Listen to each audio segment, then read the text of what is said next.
চোখের ছানি, নেত্রনালী ও মাংস বৃদ্ধির মতো ব্যয়বহুল অপারেশনের সুবিধা সম্পূর্ণ বিনামূল্যে পেলেন ৪৮ জন গরিব, দুস্থ ও অসহায় রোগী। এই সুযোগ করে দিয়েছে Bashundhara eye hospital and research institute. আজ সকাল থেকে শুরু হওয়া এই কার্যক্রমের আয়োজন চলবে দিনব্যাপী। Bashundhara eye hospital and research institute, vision care foundation এবং চিকিৎসা সহায়তা কেন্দ্র চাঁপাইনবাবগঞ্জের যৌথ উদ্যোগে হয়েছে এই ক্যাম্প, যেখানে ৪০ জন নারী এবং ৮ জন পুরুষ সহ রোগী মোট ৪৮ জন।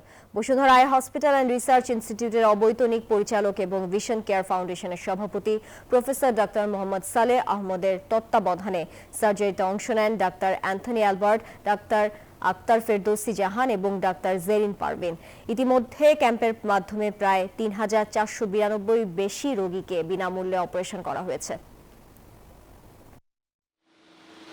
প্রায় ১৭০০ রোগী আমাদের ডাক্তার সাহেবরা ওখানে গিয়ে পরীক্ষা করেছেন। সেখান থেকে ৪০০ রোগীর সিলেকশন করেছেন অস্ত্রোপচার করার জন্য, ছানির অপারেশন করার জন্য। তো একবারে তো এত সব করা যায় না, আমরা ৫০ জন করে নিয়ে আসি।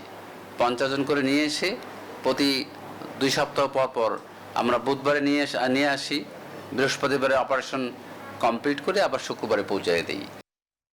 বান্ডেল থাকলে প্রতি সেনমানিতে টাকা বাঁচবে। বিকাশ সেনমানি বান্ডেল কিনে জিতুন প্রতি লেনদেনে।